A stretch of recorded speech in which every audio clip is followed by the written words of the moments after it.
The following police drama features adult language and situations. Viewer discretion is advised.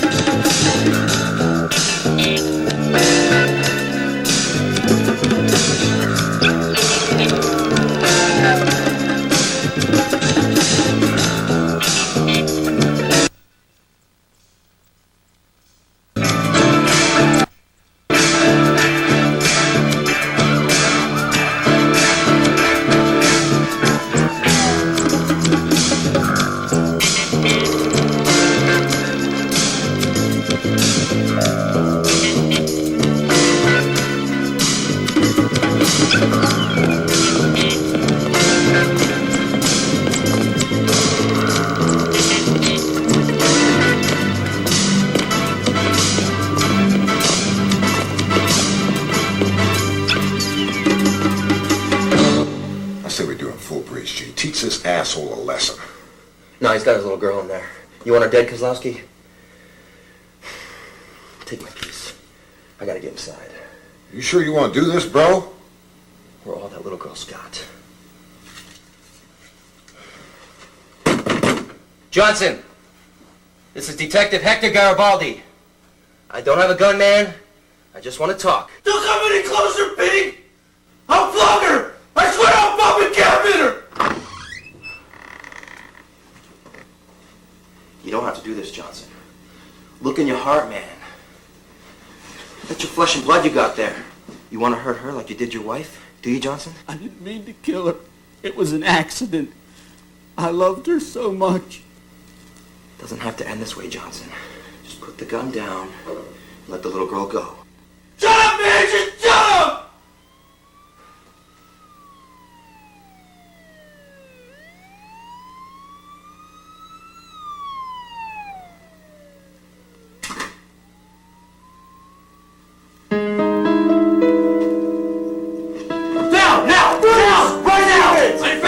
On your face now!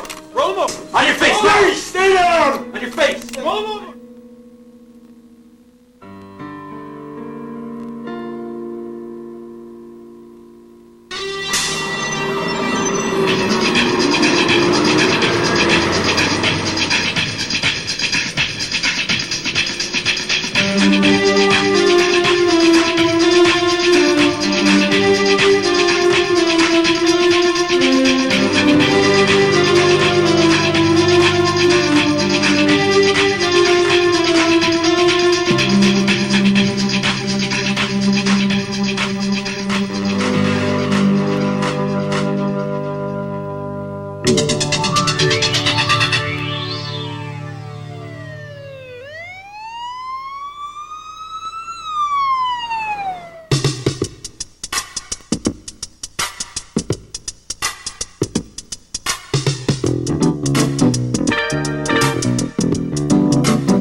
This scumbag in the tank, G.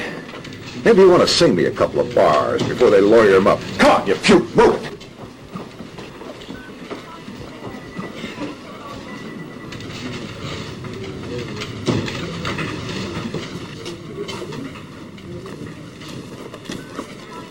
Must be tough being you. You're a real edge runner. I did what I had to do. You put yourself in front of a nut job with a hand cannon, that's all you got to say? This isn't about what went down the job today, is it, Spooner? Is what we did last night going to make you sweat every time I go on the beat? Garibaldi! You pull another stunt like today, and I take your shield. You got that? I did what I had to do. This John Wayne crap's not going to get you a hero jacket. It's going to land you on the ass end of my lousy temper. Why don't you ask that little girl I saved about your lousy temper? You want to slap me with a suspension? You want to take my hardware? Then you do what you have to do. Captain? We're busy people here, Shaughnessy. I know, sir. I'm sorry to interrupt. It's just that I think you detectives should take a look at this, because we can't make heads or tails out of it. We found it in a desk drawer. We thought it was a prank until we read the first couple of pages. Cops on the Edge, episode 89, written by Stephen E. Weinstock. What the hell is this? As far as we can tell, it's a television script. And it's got all of us in it. I mean, our names, the things we say, everything. It's all written out in there. You want to slap me with a suspension? You want to take my hardware? You do what you have to do. What kind of punk-ass joke is this? It's not a joke, man. It's scaring the crap out of me.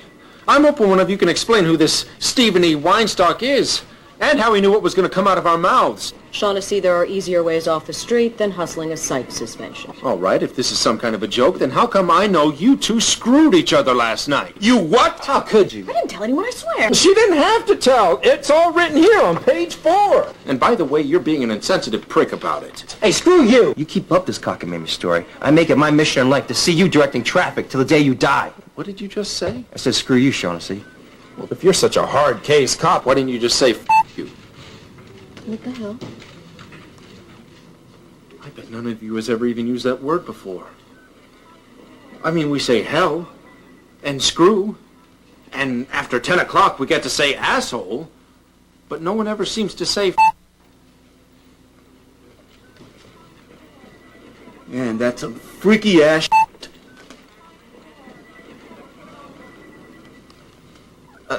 I'm gone. I got a perp in the tank. At least you have a name. Hector Garibaldi. Your name. Are you following me? No, what's my name? Shaughnessy. My first name, you meatball. All right. Anybody know where I live? Anybody know what precinct I worked before I got transferred here? No! Anybody know if I'm Catholic, Jew, gay, straight? No! And you know why? Because none of this is real. I'm an underdeveloped character in someone else's mind. Just because we don't know you well doesn't mean that script is real. Easy for you to say. At least you get to have hot, funky sex. As far as I'm concerned, I'm still a stinking virgin. That's it. That's all I'm going to take from you. All right, everyone, chill out.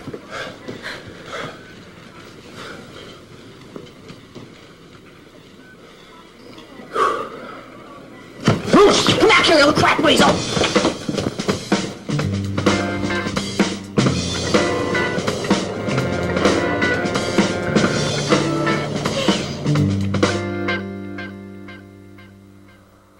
Do you have any idea how hard it is for me to look at you?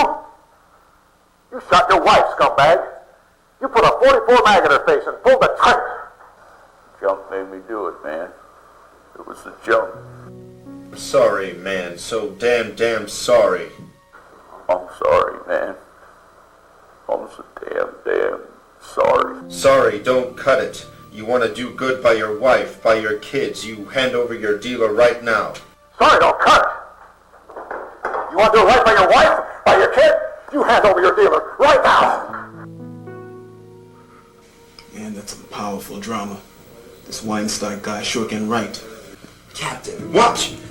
Kozlowski's gonna hit him on the face with the phone book. Okay, now you've got to admit that is uncanny. No, it isn't. Look, if this script thing was real, we just turn to the back of the script and see who sold Johnson the drugs. What if it's a two-parter? Oh, God. I'd never do that. Never!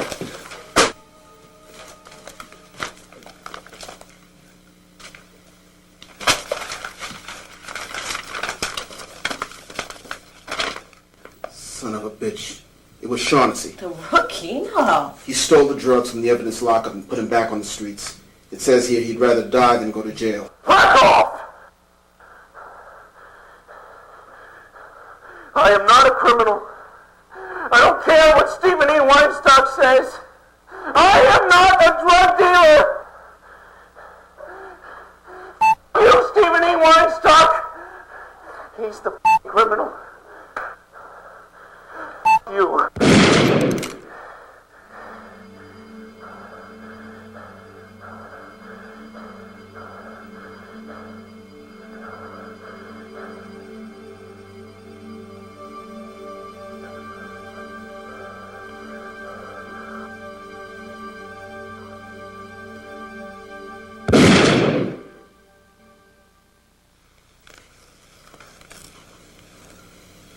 It's just like Weinstock wrote it. It's just like in the script.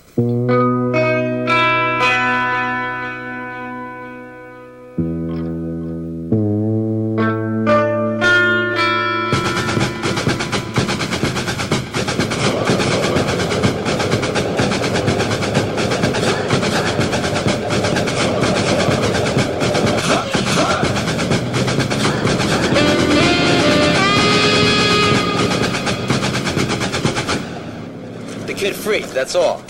The department's so gummed up on this whole scripting, I don't even want to go in this morning. There's no Stephen E. Weinstock. There's no such thing as cops on the edge, right? I'm just glad you agree with me on this, bro. There's got to be at least one other sane cop in this precinct.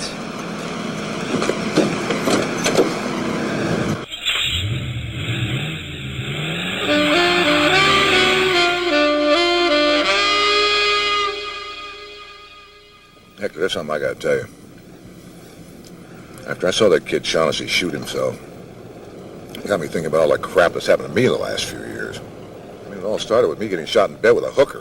That bitch set you up, bro. Everybody knows that. When I finally recover from that, my first partner gets trapped in his IA sting and quits the force. They set him up, man. And everybody knows it. Then the teenage son I haven't seen in 7 years. Because of the custody battle with my first wife, he comes on the job, on my precinct, against my wishes, and gets shot in a Quickie Mart robbery. That was a senseless tragedy, man.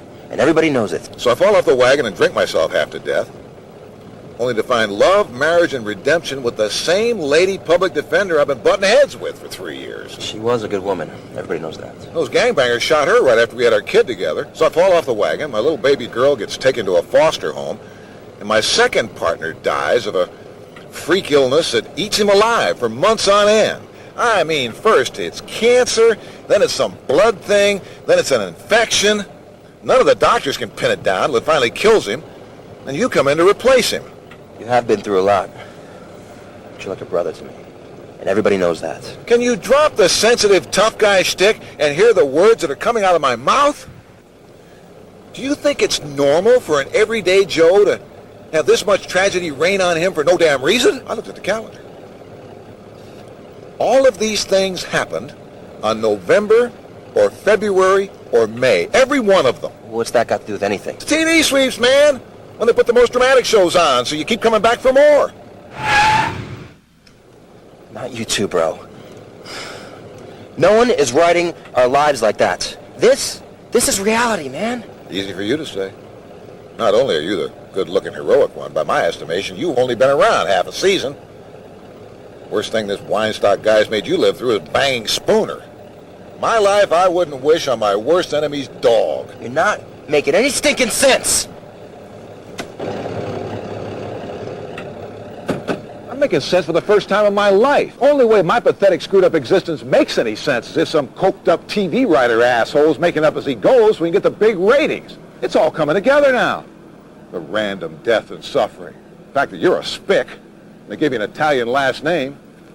I'm having a moment of clarity here. Oh, no. I'm not going to let you use this to fall off the wagon. Give me this thing. How do you know this is booze, huh? How do you know that every time I've fallen off the wagon, I haven't just been having some kind of fake TV booze? The only guy who knows for sure what's in this flask is Stephen E. Weinstock. Oh, no. Our life is not a television show, man. It's not a television show. Look around. What do you see? It's the same stinking street we were on when we got in the car. We drove over a mile, and we're still on the exact same block, with the same exact sax player and the same exact people walking around. It's obvious this Stephen E. Weinstock guy either doesn't have the budget or the imagination to put us anywhere else. 4 years, man. Never hit me. Every case I've ever had has been on this same street. Where are you going? You want to spend the rest of your life being Stephen E. Weinstock's bitch? You be my guest. I'm going to go walk the earth, man. Find out what's really at the end of this street.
Spooner, what's going on?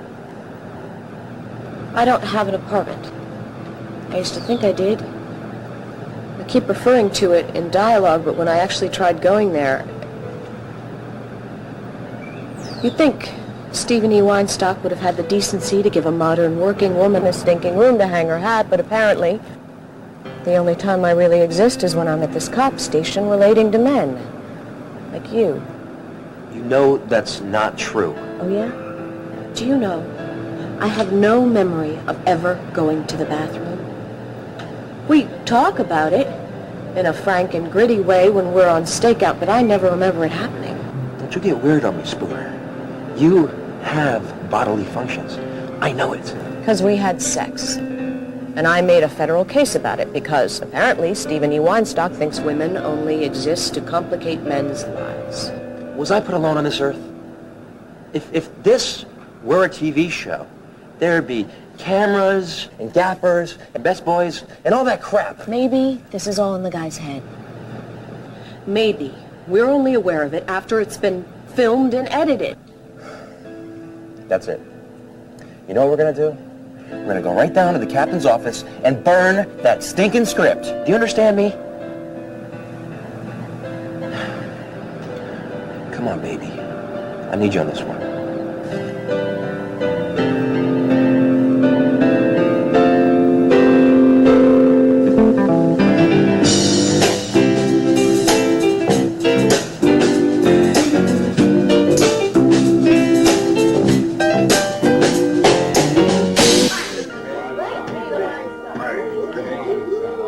And thus, this sacred, unimpeachable document of our future was manifested to let us know that he, the Weinstock, is the true guardian of our destiny. Amen. Hallelujah. Hallelujah. Hallelujah. Testify, Brother Christopher. Oh, yeah. Let us all join hands and beg the Weinstock for his mercy and forgiveness, that he may write for us the good things that we desire in this world that he himself has created. Praise be the Weinstock. Praise be the Weinstock. Praise be the Weinstock. You lunatics! You lousy, stinking lunatics! This is insanity. Worshipping 54 pieces of paper. With revisions? Don't blaspheme the Weinstock. That's right.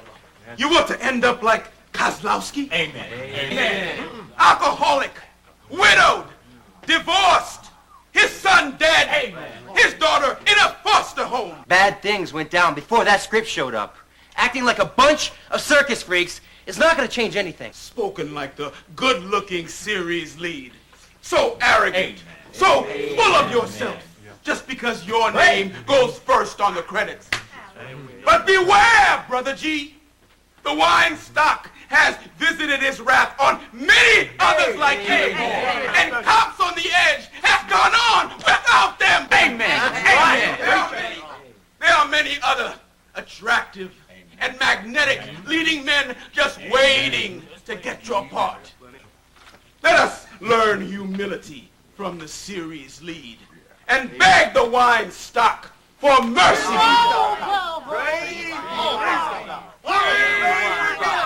He is all power. Praise be the Weinstock. Praise be the Weinstock. Praise be the Weinstock.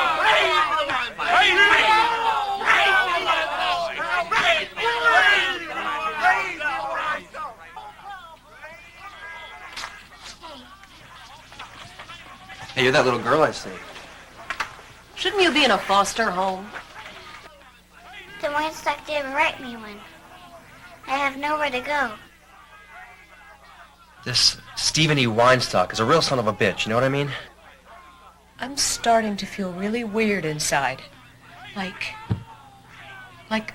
I want to care and nurture. You thought all you did was complicate my life.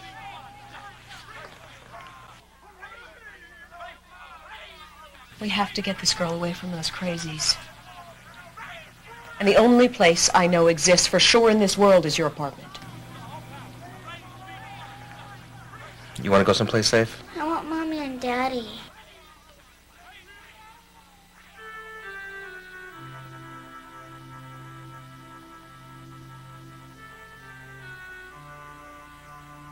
You just got him, kid.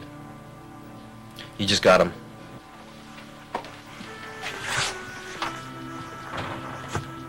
There's got to be another precinct in this stinking town. Another place for a cop like me. The cop. On the edge.